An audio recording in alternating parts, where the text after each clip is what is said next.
नमस्कार, ये आकाशवाणी है। अभी आप सानू शर्मा से समाचार सुनेंगे।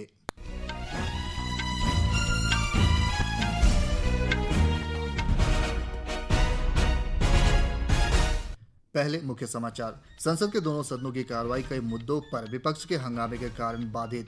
सर्वोच्च न्यायालय ने स्पष्ट किया, हर लापता व्यक्ति के संबंध में तत्काल प्राथमिकी दर्ज होनी जरूरी, चाहे उसकी उम्र या लिंग कुछ भी हो।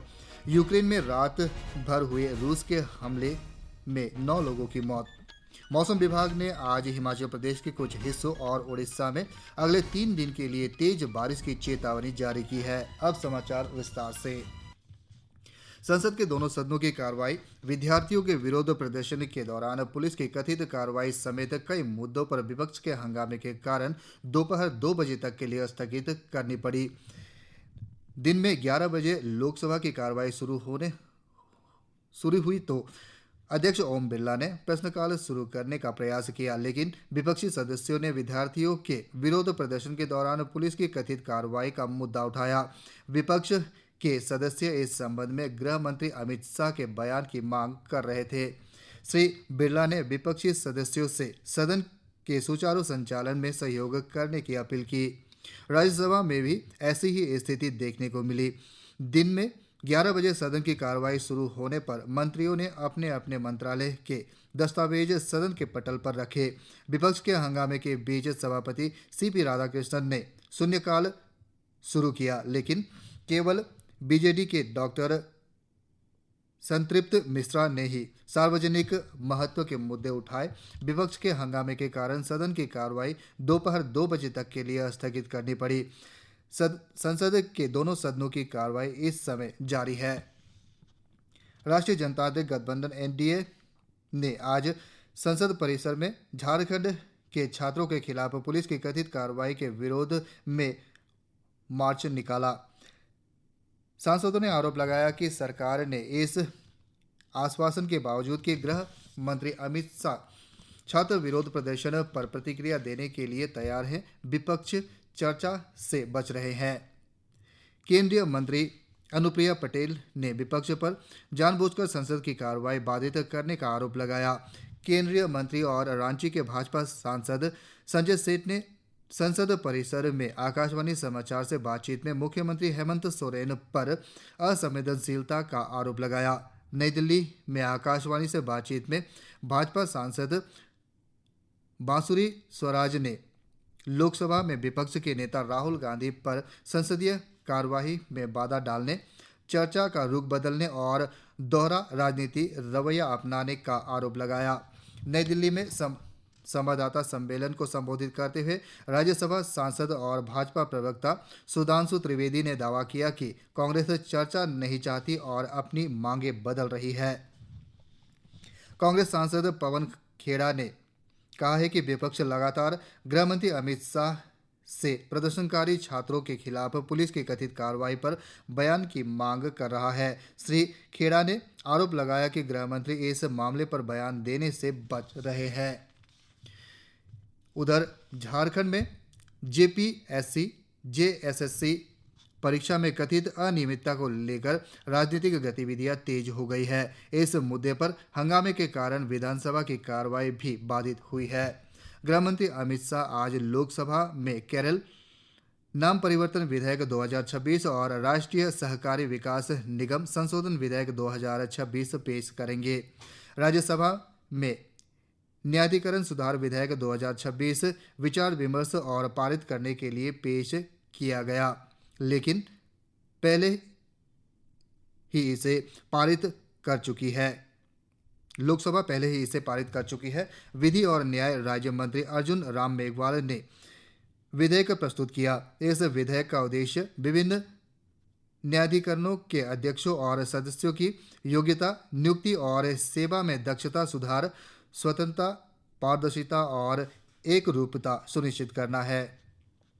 राष्ट्रीय जनतांत्रिक गठबंधन एनडीए संसदीय दल की साप्ताहिक मंगल मिलन बैठक आज नई दिल्ली में संसद भवन परिसर में हुई। बैठक के दौरान प्रधानमंत्री नरेंद्र मोदी, गृहमंत्री अमित शाह, भाजपा अध्यक्ष नितिन गडकरी और अन्य नेताओं ने तिरंगा लहराया। सर्वोच्च न्यायालय ने स्पष्ट किया है कि गुमशुदा व्यक्तियों की उम्र या लिंग चाहे जो भी हो, उसकी गुमशुदगी की तुरंत प्राथमिकी दर्ज करना अनिवार्य है। न्यायमूर्ति असानुद्दीन अनामुल्ला और न्यायमूर्ति आर महादेवन की पीठ ने इसका पालन नहीं करने वाले राज्यों और केंद्र शासित प्रदेशों को यह निर्देश दिए हैं। सर्वोच्च न्यायालय ने आज निर्वाचन आयोग से पश्चिम बंगाल की मतदाता सूची के विशेष गहन पुनरीक्षण SIR के दौरान मतदाताओं के नाम हटाए जाने से संबंधित याचिका पर सुनवाई की।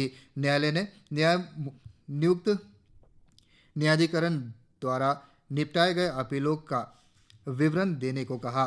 अगली सुनवाई 25 अगस्त को होगी। प्रधानमंत्री नरेंद्र मोदी ने आज कहा कि सरकारी मल्टीप्लेक्स जैम JEM व्यापक भागीदारी, पारदर्शिता, खरीद और बेहतर अवसरों के माध्यम से सार्वजनिक खरीद प्रक्रिया में बदलाव ला रहा है। श्री मोदी ने यह बात वाणिज्य और उद्योग मंत्री पीयूष गोयल द्वारा जैम के 10 वर्षों पर लिखे गए एक लेख को साझा करते हुए कही। शहरी विकास विभाग के सचिव सत्येंद्र सिंह ने कहा कि किफायती आवास व्यवस्था को योजना आधारित दृष्टिकोण से विकसित करके एक सतत व्यवस्था में बदलना होगा, जिसमें स्वामित्व और किराए सहित आवास के लिए विभिन्न विकल्प हो। नई दिल्ली में आज आयोजित किफायती आवास की पुनर्कल्पना योजना के सतत व्यवस्था तक विषय पर राष्ट्रीय सम्मेलन में उन्होंने यह बात कही।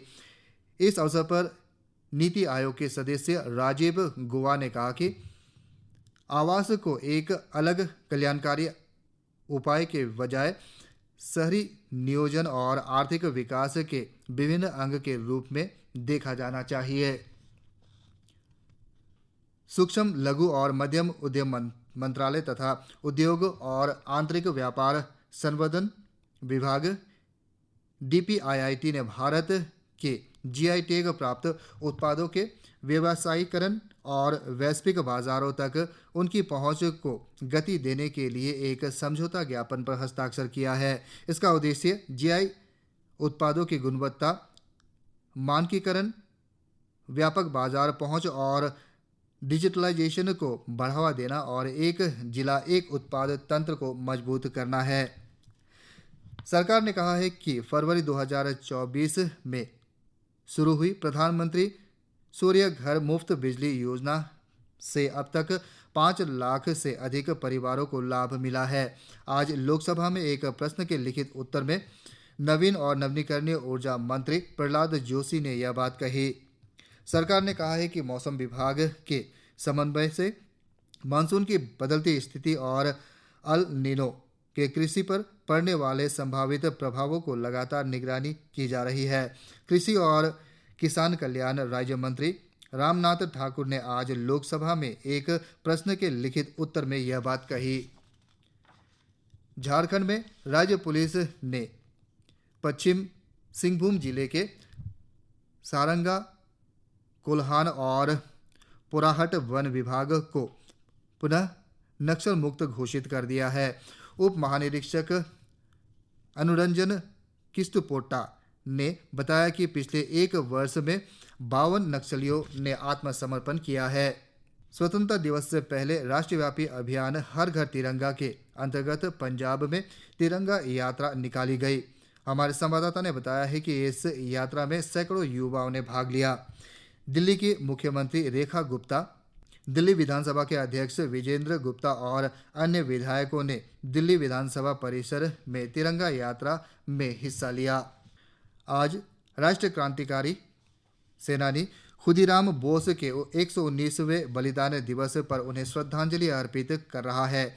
बंगाल के क्रांतिकारी खुदीराम बोस को 1908 में आज के दिन अंग्रेजों ने फांसी दी थी।